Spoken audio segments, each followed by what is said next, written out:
How's it going, Learn Wealthy? It's James Santiago, and I'm walking to the park right now, and I just want to talk about if I'm still leaning that we are headed for our recession. And I would say yes, but I don't know when, and I have less conviction now that it's sooner. And if you ask me why, well, let's start about the bubble. There's no doubt that we're still in a stock market bubble and a real estate bubble. You know, if you look at that Case-Shiller index adjusted for inflation, even the non-adjusted for inflation, the Case-Shiller index saying that the real estate market on average, is at an all-time high.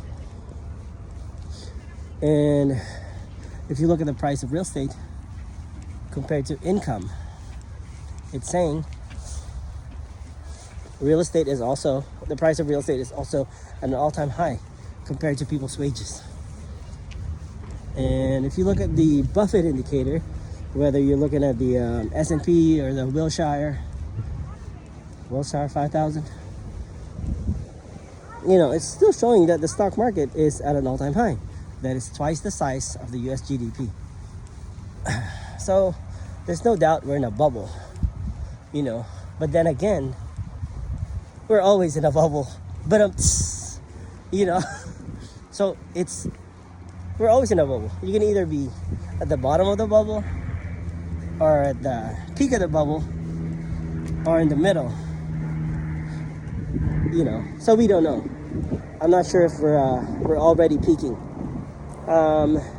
People like Jim Rogers would say, during the peak of the bubble, there's usually always a crazy hysteria.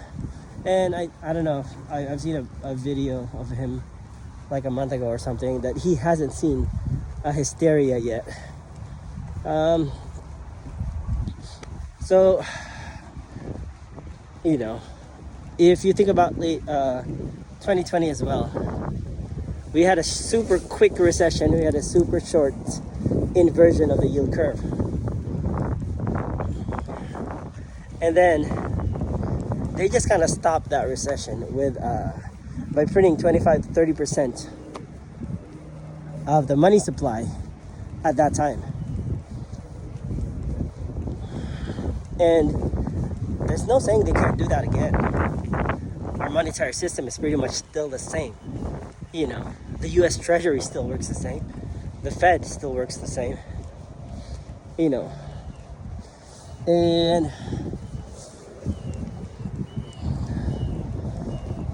we got Donald Trump now too.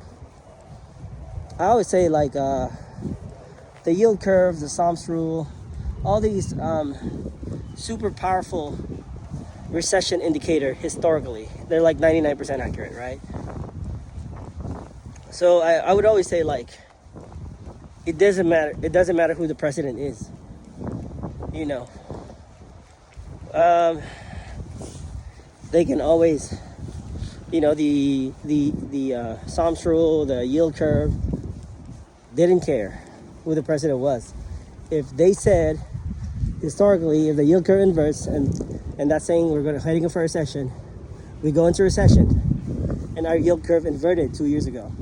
You know, and it uninverted recently, that means we should be having a recession pretty much soon.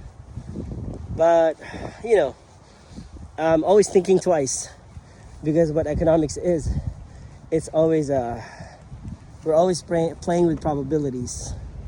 And as an investor, we always have to do asymmetrical bets based on our conviction. You know, let's say I'm leaning 90% we're having a recession and 10% not. You know, I had to allocate my portfolio accordingly. You know, I have to like allocate like a certain amount of gold, a certain amount of US treasuries, you know, and maybe hold off on buying real estate. You know, I have to rearrange my portfolio accordingly to what my conviction is. And you're always playing with probabilities as an investor and as a student of economics. And besides, economics is affected by so many factors. There's the Fed-centric view, where people who have a Fed-centric view feel like the Fed is the center of the financial solar system. That they raise interest rates, they lower interest rates, and everybody's gonna be affected. I don't have that view. I have more of the market will always win. No matter what the Fed does, the market will always do what they do. It is derived from people's needs, basically. Whatever the people need and whatever the people want, that's what the market's gonna do. That's where I'm leaning on. And it's coming from this real estate philosophy that I have. That what they say in real estate, location. It's not really about location. It's about the people who value the location. So not a lot of realtors know this. They think it's just location. But without the people that value the location, then those locations are basically meaningless. Real estate will serve no purpose to no one. So I believe that the market, will always do what it does. And if the market wants to work harder and produce, and they're so happy with, they're happy with all the new changes that's gonna happen, and we get lower oil prices, and then I just did a video. We're gonna have $500 billion in tech invested by the Stargate, basically. It's with OpenAI and SoftBank. So we have a lot of new money coming in the U.S. Not printed, because printing money just dilutes the money supply, and the wealth, the actual wealth. The actual wealth is the stuff and the services, the goods and services that's being produced. That's the actual wealth, not the money. You increase the money supply without increasing the stuff and the services, then you just get inflation. Supply and demand. So yeah, we're getting new capital from not being printed, but from investors, and that's going to provide jobs. I have an old friend who's been posting a lot of crazy stuff.